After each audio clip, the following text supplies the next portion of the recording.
November 5th, 2025. While the central Philippines grapples with the catastrophic aftermath of Typhoon Tino, international name calamity, the island province of Palawan has been directly in the storm's crosshairs, experiencing multiple landfalls and being placed under the highest wind signals as the typhoon traversed its northern portions before heading out into the South China Sea. Governor Amy Alvarez ordered immediate preemptive and forced evacuations across 14 northern municipalities to minimize casualties, a measure that proved critical as the storm maintained typhoon strength while crossing the area. Typhoon Tino made several landfalls across Palawan's islands and coastal areas. Cuyo Islands, Magsaysay, landfall occurred here on Tuesday evening, November 4th, at around 7:30 p.m. Northern Palawan mainland, the typhoon continued its path, making another landfall in El Nido in the early morning hours of Wednesday, November 5th. The Philippine Atmospheric, Geophysical and Astronomical Services Administration raised tropical cyclone wind signal number 4 over the northernmost portions of Palawan, including El Nido, Taytay, Araceli, and the Calamian Islands, Coron, Busuanga, Culion, Lanapacan. This indicated that typhoon-force winds of 118 to 184 kilometers per hour were expected, posing a significant threat to life and property. Authorities prioritized saving lives through early action.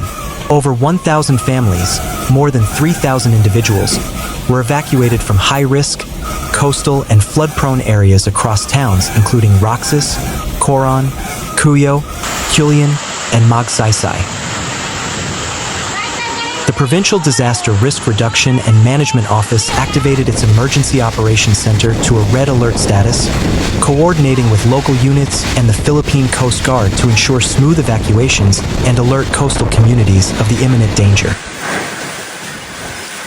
While the main devastation from the typhoon's heavy rain and flooding was primarily centered in the Visayas, Palawan faced severe threats of its own. Pagasa warned of life-threatening storm surges that could reach more than 3 meters, nearly 10 feet, along the exposed coastal areas of Palawan within 24 hours. The province was expected to receive substantial rainfall, ranging from 100 to 200 millimeters, leading to concerns about localized flooding and landslides in susceptible inland areas. Sea travel was suspended, leaving thousands of passengers stranded and isolating the islands as the severe weather made conditions extremely hazardous for all types of vessels. As of Wednesday afternoon, Typhoon Tino had exited the Philippine landmass and was moving over the West Philippine Sea, South China Sea, slightly re-intensifying as it tracked towards Vietnam. While initial reports from Palawan indicated no immediate casualties as of late Tuesday due to the preemptive evacuations, the full extent of the damage to infrastructure, homes, and agriculture is still being assessed as communications and power are gradually restored across the affected municipalities. The focus now shifts from immediate emergency response to assessing recovery needs in the wake of the storm's passage. While the most catastrophic impacts of flooding and casualties were concentrated in the Visayas region, Roxas and other northern Palawan towns faced the typhoon's direct path as it exited the Philippine landmass and moved towards the South China Sea. In anticipation of Tino's arrival, the local government of Roxas, in close coordination with the Provincial Disaster Risk Reduction and Management Office, conducted a pre-disaster risk assessment meeting and subsequently implemented a strict preemptive evacuation plan. Residents in identified high-risk coastal barangays and flood-prone areas were urged to move to designated evacuation centers. This proactive measure was crucial in minimizing potential casualties from the life-threatening storm surges of up to 3 meters, nearly 10 feet, that Pagasa warned could hit the province's coastal communities. Roxas was part of the northern Palawan area initially placed under tropical cyclone wind signal number 2, meaning residents experienced strong winds that posed a threat to light structures and disrupted sea travel. As the typhoon made multiple landfalls in nearby areas, including Batas Island in Taytay and El Nido, The entire northern stretch of Palawan remained under significant threat of winds and heavy rainfall. The suspension of all sea travel effectively stranded thousands of passengers and isolated the municipality, ensuring that all fishing vessels and other small sea crafts remained safely in port until weather conditions improved. As of Wednesday afternoon, November 5th, Typhoon Tino had moved away from the Palawan landmass and was over the West Philippine Sea, re-intensifying slightly as it pulled away. The immediate focus in Roxas has shifted to post-storm assessment. While initial reports suggest that preemptive evacuations prevented mass casualties, the extent of damage to agriculture, homes made of light materials, and local infrastructure is currently being evaluated. Power and communication lines were disrupted, and restoration efforts are underway as conditions normalize. Authorities in Roxas are continuing to monitor updates as the trough of the typhoon may still bring scattered rains over the MIMAROPA region through Thursday afternoon. The overall spirit of preparedness in the municipality is credited with mitigating the human toll of the typhoon's passage. The Central Visayas region, Region 7, which includes the provinces of Cebu, Bohol, Negros Oriental, and Siquijor, suffered the most severe impact, accounting for the vast majority of the fatalities. Cebu Province, the island of Cebu, was the single worst affected area. Local officials declared a province-wide state of calamity as floodwaters, described by Governor Pamela Baricuatro as unprecedented, rushed through towns and cities. At least 49 deaths were confirmed by the Office of Civil Defense in Cebu alone, with local reports pushing that number over 100 for the province as search and retrieval operations continue. Affected cities/municipalities, the highly urbanized areas of Liloan, which reported 35 deaths, Compostela, 25 deaths, Mando City, 12 deaths, Cebu City, 12 deaths, and Talisi City were severely inundated. Videos showed streets transformed into raging rivers, sweeping away cars, homes, and shipping containers. Bohol Province, Bohol also reported casualties and damage, including at least one death caused by a fallen tree. The typhoon made multiple landfalls across the Visayas Islands, affecting other regions with strong winds, heavy rainfall, and flooding. Western Visayas, Region 6. This region reported the highest number of displaced persons, with over 219,000 people taking shelter in evacuation centers. Landfalls occurred in Iloilo City, Sagi City in Negros Occidental, and San Lorenzo in Guimaras.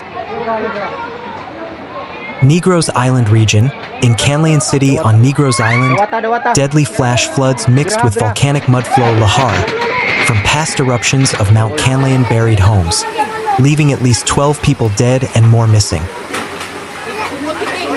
Capais, Aklan, and Antique. These provinces experienced significant flooding, power outages, and wind damage, with Capais reporting at least one fatality. Eastern Visayas, Region 8.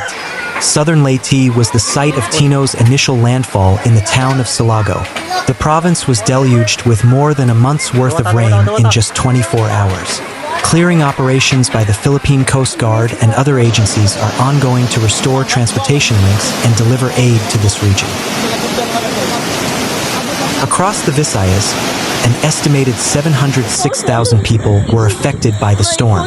The immediate challenges for responders include clearing massive amounts of debris, restoring widespread power and communication outages, and reaching remote areas cut off by floodwaters and landslides.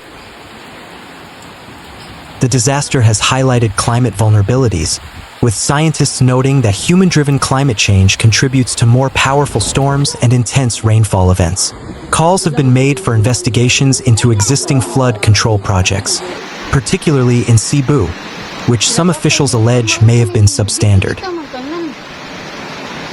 As residents begin the somber task of recovery, local governments have tapped into emergency funds by declaring states of calamity in at least 53 cities and towns across the affected Visayas regions.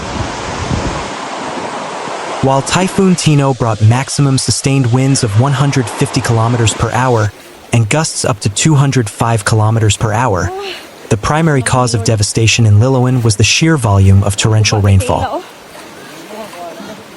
Nearby Mactan Station recorded 183 millimeters of rain in just 24 hours, nearly a month and a half's worth of rain for November, but anecdotal evidence suggests a far heavier downpour in the Liloan area, which quickly overwhelmed local rivers and drainage systems. This led to rapid, life-threatening flash floods that swallowed streets, subdivisions, and riverside shanties in just minutes. Videos verified by news agencies showed floodwaters in areas like Katkat, Liloan, reaching high levels, with cars and trucks swept away by the fast-moving, murky brown currents. Residents were forced to scramble onto rooftops for safety as their homes were submerged. The high death toll in Liloan is a testament to the speed and ferocity of the floodwaters. Rescue and retrieval operations are ongoing, with authorities cautioning that the number of missing individuals, at least 38 across the province as of one report, and fatalities could still rise as they verify reports from the ground. The local government unit in Liloan has been working alongside the Philippine Red Cross and provincial teams to provide assistance and manage evacuation centers, where thousands of displaced families are currently sheltering. The focus remains on retrieving victims and delivering immediate relief to those affected by the widespread power outages and communication disruptions. The aftermath in Liloan mirrors the destruction scene in neighboring municipalities like Compostela, Mando City, and Talisi City. Drone footage revealed scenes of damaged houses, many made of light materials, caked in mud along the riverbanks after the water subsided. The disaster has sparked calls for an investigation into infrastructure projects, with some local groups suggesting that decades of quarrying and potentially substandard flood control projects may have exacerbated the impact of the storm in downstream areas like Liloan. For the residents of Liloan, the immediate future involves a daunting recovery process.